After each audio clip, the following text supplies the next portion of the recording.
Hello friends, welcome back to our channel. ഇന്ന് ഞാൻ ഉണ്ടാക്കാൻ പോകുന്നത് നേന്ത്രപ്പഴം കൊണ്ടുള്ള ഒരു മധുര കറിയാണ്. ശർക്കരയും തേങ്ങാപ്പാലും ഒക്കെ ചേർത്തിട്ടുള്ള നല്ല ടേസ്റ്റി ആയിട്ടുള്ളൊരു കറിയാണിത്. ഇത് സാധാരണയായിട്ട് ഞങ്ങളൊക്കെ ഇടിയപ്പത്തിൻ്റെ കൂടെയൊക്കെയാണ് ഇത് കൂട്ടി കഴിക്കാറ്. ഇടിയപ്പത്തിൻ്റെ അല്ലെങ്കിൽ അപ്പത്തിൻ്റെയൊക്കെ കൂടെ കൂട്ടി കഴിക്കാൻ പറ്റിയ നല്ല ഒരു കറിയാണിത്. ഇതുണ്ടാക്കുന്നത് എങ്ങനെയെന്ന് നോക്കാം. ഇതിനു വേണ്ടി ഞാനിവിടെ ഒരു നേന്ത്രപ്പഴം എടുത്ത് വെച്ചിട്ടുണ്ട്. ഇതൊരു മീഡിയം പഴുപ്പിലുള്ളൊരു പഴമാണ്. ഒത്തിരി പഴുത്തു പോയതല്ല, എന്നാൽ അത്യാവശ്യം പഴുത്തതാണ്. ഇതിനി ഒന്ന് നാലായിട്ട് കീറിയിട്ട് ഒരല്പം കട്ടിക്കൊന്ന് അരിഞ്ഞെടുക്കണം. ഈ അരിഞ്ഞെടുത്ത പഴം ഇനി ഒന്ന് വേവിച്ചെടുക്കണം. ഇനി ഇതിലോട്ട് ഒരു നുള്ളു ഉപ്പും കൂടി ചേർത്ത് കൊടുക്കാം. ഈ കറിയിൽ ചേർക്കാൻ വേണ്ടി ഞാനിവിടെ തേങ്ങയുടെ 1-ാം പാലും 2-ാം പാലും എടുത്തിട്ടുണ്ട്. ഒരു ഗ്ലാസ് 2-ാം പാൽ ഇവിടെ എടുത്ത് വെച്ചിട്ടുണ്ട്. അത് ഇനി ഇതിലോട്ട് ഒഴിച്ചു കൊടുക്കാം.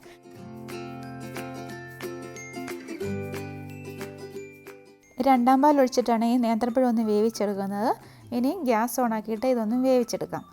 പിന്നെ ഈ കറിക്കൊരു നല്ലൊരു ഫ്ലേവർ കിട്ടുന്നതിന് വേണ്ടി ഇതിലോട്ടൊരു 1/4 ടീസ്പൂൺ ഏലക്കയുടെ പൊടി ചേർത്ത് കൊടുക്കാം.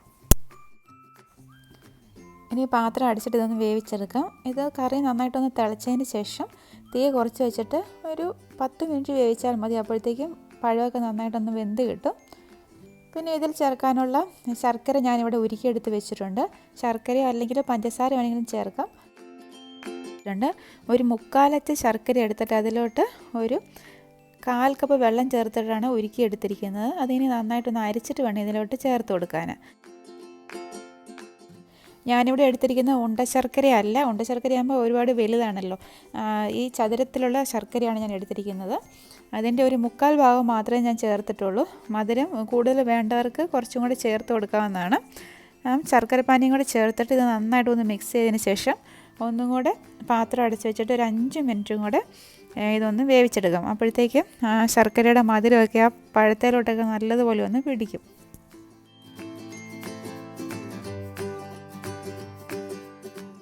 ഈ പഴം കൊണ്ടുള്ള കറിയിൽ ചേർക്കാനുള്ള 1-ാം പാലാണ് ഞാനിവിടെ എടുത്ത് വെച്ചിരിക്കുന്നത്. ഇത് ഏകദേശം ഒരു 1/2 കപ്പോളം വരും. ഇതിൽ ഞാൻ 1 ടീസ്പൂൺ അരിപ്പൊടി ചേർത്തിട്ട് നല്ലതുപോലെ ഒന്ന് മിക്സ് ചെയ്തെടുക്കുന്നുണ്ട്. ഈ അരിപ്പൊടി ചേർക്കുന്നത് ഈ കറിക്ക് ഒരു തിക്നെസ് കിട്ടുന്നതിന് വേണ്ടിയാണ്. ഈ അരിപ്പൊടി ചേർത്ത 1-ാം പാൽ ഇനി ഈ നേന്ത്രപ്പഴത്തിൻ്റെ കറിയിലോട്ട് ഒഴിച്ചു കൊടുക്കാം. ഈ 1-ാം പാൽ ഒഴിച്ചതിന് ശേഷം ഈ കറി വീണ്ടും തിളപ്പിക്കേണ്ട ആവശ്യമൊന്നുമില്ല. നല്ലതുപോലെ ചൂടായതിന് ശേഷം നമുക്ക് ഗ്യാസ് ഓഫാക്കാവുന്നതാണ്. നന്നായിട്ടൊന്ന് മിക്സ് ചെയ്ത് കൊടുക്കാം. പിന്നെ ഈ കറി താളിക്കാൻ വേണ്ടി ഞാനിവിടെ 2-3 ചുവന്നുള്ളി അരിഞ്ഞ് നെയ്യിലൊന്ന് താളിച്ചെടുക്കുന്നുണ്ട്. ഇത് നെയ്യിൽ തന്നെ താളിക്കണം, വെളിച്ചെണ്ണയിലല്ല. നെയ്യിൽ താളിച്ചാൽ മാത്രമേ ഉള്ളൂ അതിൻ്റെ ടേസ്റ്റ് കിട്ടത്തുള്ളൂ. അതുപോലെ ചുവന്നുള്ളി ഇതിൽ ഒഴിവാക്കരുത്. അപ്പോൾ ചുവന്നുള്ളി നന്നായിട്ട് മൂത്ത് വന്നിട്ടുണ്ട്. അത് ഇനി ഇതിലോട്ട് ഒഴിച്ചു കൊടുക്കാം. വേണമെങ്കിൽ അണ്ടിപ്പരിപ്പ് മുന്തിരിങ്ങയൊക്കെ വേണമെങ്കിൽ വറുത്തിടാവുന്നതാണ്. ഞാൻ അതൊന്നും ചേർക്കുന്നില്ല.